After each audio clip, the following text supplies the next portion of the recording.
Hello, my name is Petr Nikolajevic. I'm a senior repair technician for household industrial sewing equipment at Ремонта. And I have something to tell you. In this video, I'd like to touch on a topic I don't know much about, but it's related to sewing production. This is wet heat treatment, WHT, equipment. In this video, I want to talk about a Philips steam generator. And, in general, about steam generators. A technician from Ремонта will help me with this. Let's get to know him. Petr Nikolajevic. Hello, Vladimir Vladimirovich Trifonov. How old are you? I'm 26. I've been doing this, you could say, since I was 18. So, I first got a job as an apprentice at an LG Samsung service center, and from there, I kind of gained experience repairing this equipment. What is it? Steam generators are the most common Philips ones. They are mostly bought because of their price and their ease of use. And basically, all the laundries use them. So, how much does it cost? Well, the average price is 15 minus 17,000. Are they good or not? Well, based on the price and taking into account that they can work for 10 years without breaking down, yes, they are good. So, 10 years is normal. That's under heavy use. Heavy use. Yes, of course. Sometimes you come across ones that break down after a year or two, but no one is immune to this. This is due to a manufacturing defect. Let's say, something wasn't tightened enough. Somewhere a spare part is of lower cost, let's say. So, and some can work for 10 years, some can break after, say, 2 years. What competitors does it have? There are a ton of competitors on the market, but the price range immediately goes up. These include Tefali, Bosch, and Braun. They, of course, have better quality. All of this, of course, is presented a little more beautifully. But it all comes down to price. Only rich people can afford it. Well, what kind do they have there? If it's 15-17, then they have more Tefal. How much Braun? Prices start at 25,000 and up. Plus, there are different functions. What exactly is with these steam generators? There are 2 of them, as I understand it. Breakdowns are different, yes, but it all comes down to the fact that these steam generators are used by a person who sells t-shirts. So it turns out, his salespeople use these steam generators every day. They steam and iron daily. That's what's convenient about this steam generator. You can iron and steam with it. You can also steam it simply by hanging the t-shirt, say, on a hanger, if it's wrinkled. So, we took it out of the box, it came from somewhere, hung it up, and steamed it. It's very convenient and simple in this way. You can clean it once a month. It has normal drawstrings, kind of heavy. Well, yes, they're quite comfortable. Of course, there are huge soles. I don't know why they do that. This is the most optimal, convenient option. Well, it's kind of weighty. So, about water. What kind of water should we use here? There are all sorts of options. Can water lead, that is, cause problems? Well, if you think about it logically, let's say our water contains all sorts of impurities, mainly salts, microminerals, and so on. Most of them, when boiled in a regular kettle, for example, it doesn't matter whether it's in a kettle or just a check, yes, it sort of settles, breaks down. So, they pour in boiled water, and when it passes through the heating element, it will leave less, sediment. That's why it's best to use boiled water. I'll just boiled water. Yes, if that's not possible, skip it. No, wait, let's go into detail. Here's what boiled water means. So, they fill the kettle with water, boil it, and immediately cool it and pour it in. Yeah, all the parts here, that have a high temperature, and those that can withstand that temperature, it's all inside. And all these, it turns out, capacitive compartments, they're very susceptible, it turns out, to high temperatures. That is, if you pour hot water here, it will all, well, warp it. You can pour warm water, but under no circumstances hot and especially not directly boiling. That's it. Well, can these filters, barrier, aquifer, replace them, or is boiled water still better? Well, first of all, any of these filters are designed to simply allow a person to drink raw water, but clean. But anyway, well, these filters, if they're to work, need to be changed every month. That means it's expensive. The cheapest way is to just boil them. So, let's say you install a filter and use it for a whole year, but you have to understand that after a month, this filter won't hold up anymore. This filter will self-destruct and, on the contrary, spit out even more of this stuff into the water. You know, this carbon and so on. Okay, if you change every filter, then, wait, next question. But I've heard that, well, you shouldn't use boiled water, but distilled water, like buying some kind of distilled water at auto parts stores. What do you think about that? Well, that's a bit much. That's a bit much, yes. Just think about it. Let's say I know the prices for spare parts. If I had my own business, I wouldn't boil it or do anything at all. I'd just fill it with plain water. I'd use it until, say, something burns or it gets clogged. Then I'd take it in for repairs, they'd clean it or replace the entire thing. That iron evaporation tank. That would be much cheaper than spending money on filters, than people wasting time, say, boiling it, and so on. And at home, let's say, a woman who irons for about an hour a day. Why wouldn't she just boil it, let the water sit, and then fill it? It all depends on the frequency and intensity of use. Of course, yes, all of that plays a role. You can tell by them, that is, the containers were rusty, they were filled with regular water. They're all covered in salts here, they're all black. Both the first and the second. It's even worse, it's rusty, just like, you see, the same problem. Like when you open the toilet cistern because there's always standing water in there, it starts to spew out this limestone, this clink, it starts to ruin the color, and, consequently, it ruins the look. It doesn't really play a role here, but over time it starts to chip off, seep inside, and you can notice when you iron it, it can suddenly leave a rusty mark, for example. Well, is there any way to remove this rust? Some of them are made removable. That means they can be taken apart, unstuck, cleaned, and reassembled. Some aren't. That means they're cast iron from the start. If you take it apart, then gluing it back together is, well, a big problem. You can, of course, try pouring it in. There are special products. Pour it in, wait until it all soaks, then wash it off, but that won't give a 100% result either. That is, it's not exactly perfect. It penetrates the plastic to such a degree that even expensive products don't work. Okay, let's see what's inside. Show the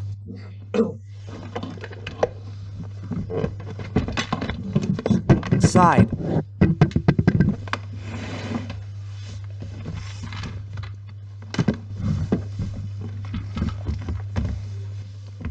This is what the inside looks like. It turns out we removed the pump from here. We have it here. What's wrong with it?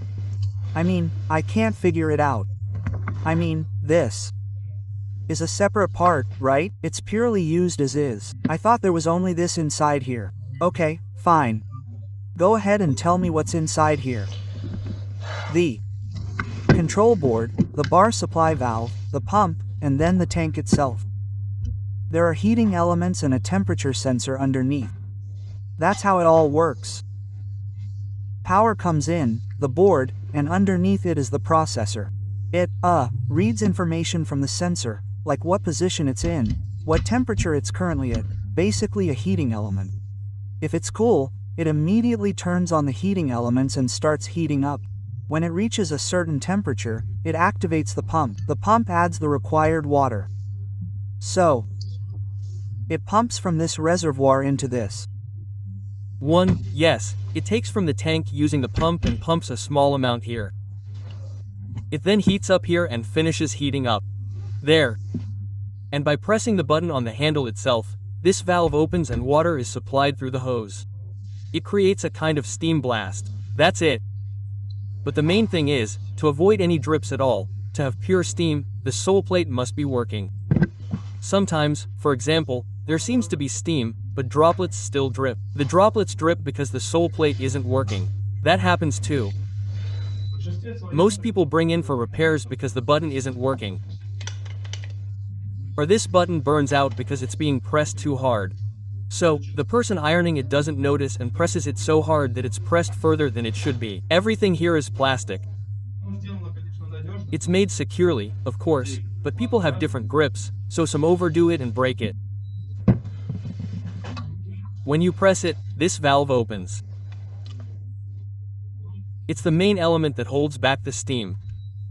There's also a relief valve. If, say, the board fails, or something goes wrong, like a firmware crash or something else, it starts heating uncontrollably. There are 2 fuses underneath.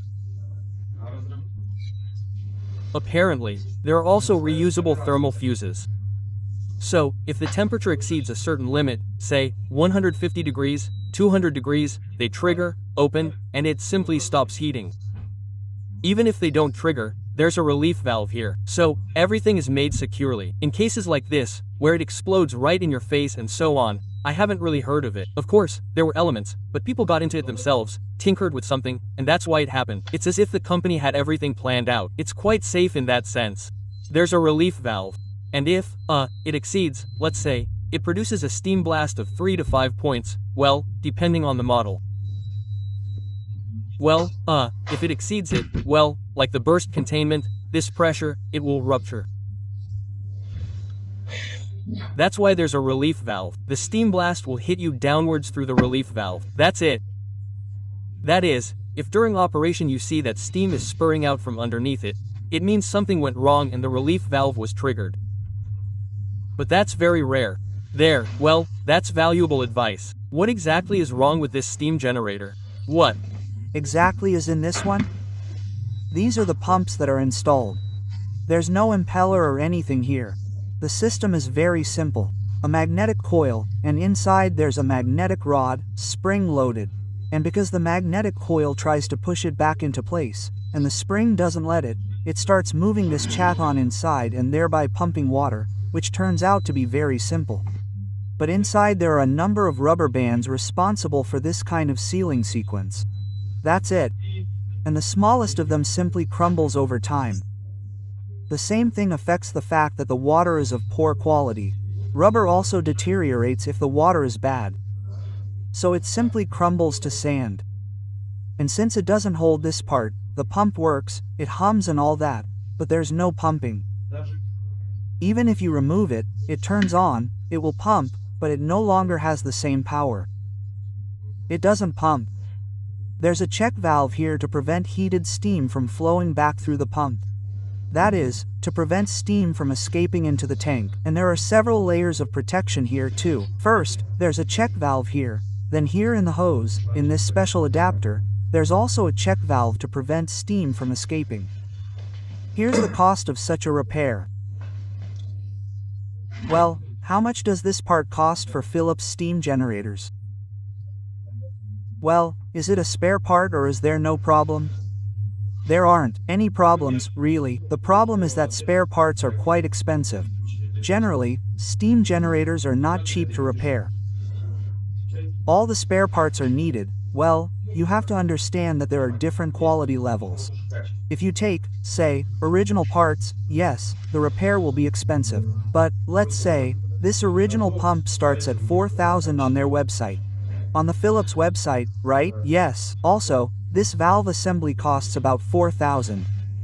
Well, if you buy parts from companies or, say, Chinese ones, yes, it will be cheaper, but then you have to say that the quality is a little worse. They try, of course, to make it approximately the same, but the quality is still worse. It's noticeable. So, well, if this is $4,000, how much does the Chinese one cost? $2,000. Yeah. So, the most expensive repairs are related to the boards. Mainly with boards, if, yes, for example, the heating element burns out here, because it's not removable, it's glued on tightly, it turns out. And if, say, the circuit or the glow plug breaks, you'll have to replace the whole thing. So, and some companies sell them as a set, that is, they consider the tank itself, these sensors themselves, the temperature sensor, the relief valve, the hoses, it's all screwed on as a set, and they don't want to sell it separately. That's why the repairs end up being quite expensive. It costs almost as much as a new one. I understand. Okay. Show us how it's disassembled. That's exactly what I was talking about at the beginning. The problem here was that we were pressing the trigger too hard. The handle disassembles quite easily. It's held on by a screw and latches. Inside, there's a mechanical pressing system, and the button itself isn't even special. You can even disassemble it under power, that is, under power, without getting an electric shock. Well, of course, you shouldn't do that. Here, we've removed it. This latch holds it in place. Then,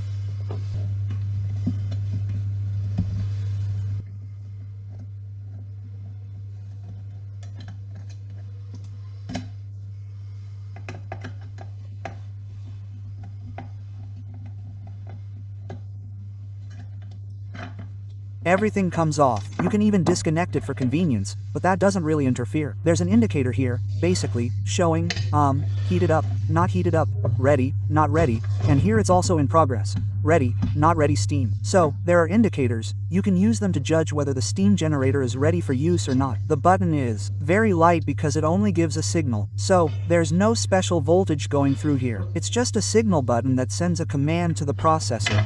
From there, the control to open the valve is triggered. So, people press really hard, but here.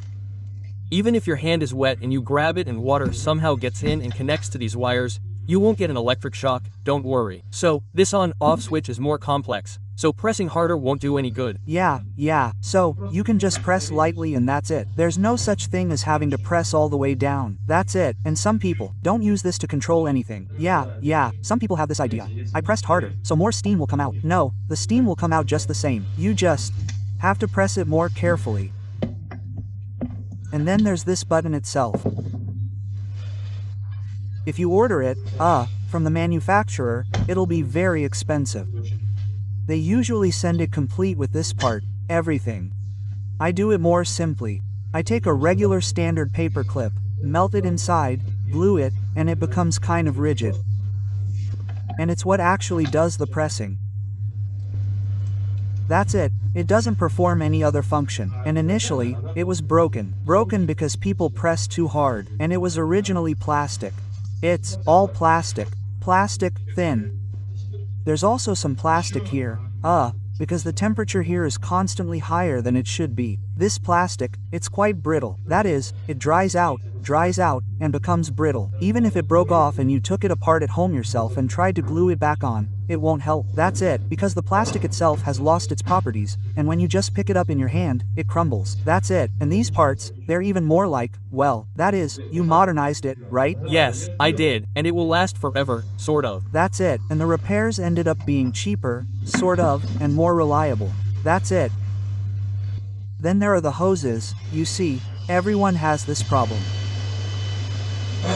The hose has a little pressure hose running through it. Well, the temperature of the rack. But the hose gets pretty hot. So, if you just pick it up in your hand, well, maybe you won't burn yourself. But sometimes you do touch those soft spots. There have been cases where people have gotten burned. So, the hoses break. Why? Because people, well, they're busy and don't pay attention to the fact that the hose is twisted, for example.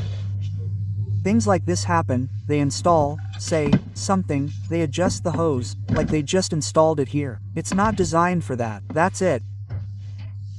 It's designed, it has some kind of protection, but still, sometimes, they wear out and so on.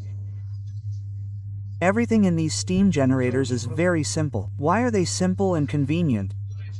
Even if you have a broken cord or something, it probably won't affect its operation too much. Some steam generators, in addition to the main cables for switching on, turning on the heating element, and so on, also have a signal cable. That means the board is connected to the iron to regulate the temperature and so on. So, and if a wire is damaged somewhere and the resistance reading on the dress and so on changes, all sorts of things start to happen. I'm confused by all this talk. I'm confused. There are, of course, a lot of nuances here. Yes. So, in this price range, that is, it's Philips. Have you seen any cheaper options? That is, seen them in repair shops? Yes, of course. There are much cheaper options. Even for $5,000 you can buy some. KITF, for example, you can get one, but their system is pretty simple. That is, they don't have this Teflon sole plate, nothing. There's this little oval-shaped iron, yes, and you basically can't iron with it like that. You mostly steam it, just hang it on a hanger. There's no valve system or anything like that. It's very simple. There's just a pump that pumps steam into a container, and then it starts steaming. So, you can't turn it off right away. You have to. If you want to turn it off, you set it down, turn it off, and for a while it cools down, it steams, and then stops. It's all much more convenient here. That is, you won't burn yourself. That's it. But yes, there are even thousands of them, I think. But they're all designed to such an extent that, well, first of all, initially, all these wires, fasteners, and so on, they're all made in such a way and made of such plastic that, well, you're simply amazed. People bring in, say, one that's been working for 5 years, and you just can't understand how it worked. All the wires are burned out. You can see that there was a fire inside, and it's still working. That is, the wire cross-section wasn't adequate for the load. Generally, yes, the terminals are installed haphazardly. In short, where there should be sealant, there's none. There's just some glue and something else on the snot. You don't have a steam generator like that. Unfortunately, we don't have one in repair right now. Yes, I can show you one. Well, just recently I made one of these. 3 of them were moved in a row. Someone also uses them constantly. There. Plus, there's another problem. There are many more holes for steam. There are, say, 3 or 4 of them, say, small holes. And it happens that a person leaves, let's say, these holes, and they get clogged with salt. So, a person turns it on, well, they don't look at these holes, they don't pay attention, they turn it on and it starts steaming, so there's no way for the steam to escape. And this container for the main water, it turns out, is already heating this water, it starts, well, expanding. It's glued there with a sealant. This sealant starts to crack. It gets into your hand, people get scalded, and so on. So, don't skimp on this. It's very scary. If it's for your hand, then the optimal price for steam generators is, that is, from 15,000, right? Anything cheaper, that is, it's non-functional, it's a limitation and doesn't meet safety regulations. Yes, but if it's for home use, then that's the most normal option. Lower. This, of course, can be used in production, on a mass scale, because they are cheaper, so you can save money on that. That's it. Actually, there are special industrial steam generators, designed to be left on all day, so you don't have to steam all day. There's no circuit board, nothing. That is, there's no electronics, just wires, nothing. Are you talking about strength first? Well, about different ones, yes. There are so many different types. Everything there is made reliably. There are rigid wires, there are irons so heavy that it's even hard to lift. Everything is metal. Mostly, stainless steel is used. That's it, and it will really last for 20 years. That's it. The only thing that breaks on them are these valves that are responsible for, well, the readings, that is, whether it has collected steam or not. That is, because it's just constantly changing these 2 valves, right? So, by changing them throughout the life, in short, you can use it for the rest of your life. The prices there are so powerful that, well, what's the price? Also somewhere around 20,000. That's how good they are, I mean. These are good. If you buy them for your own business, then yes, they're much better than these things, for example. Well, this particular option is suitable for both the home and a small store, a studio, yes, that is, or, well, for a large family, yes. Thank you. Thanks for watching. Leave your comments. Vladimir will respond to your comments, since I don't really know much about this. All the best, goodbye. Subscribe to the channel.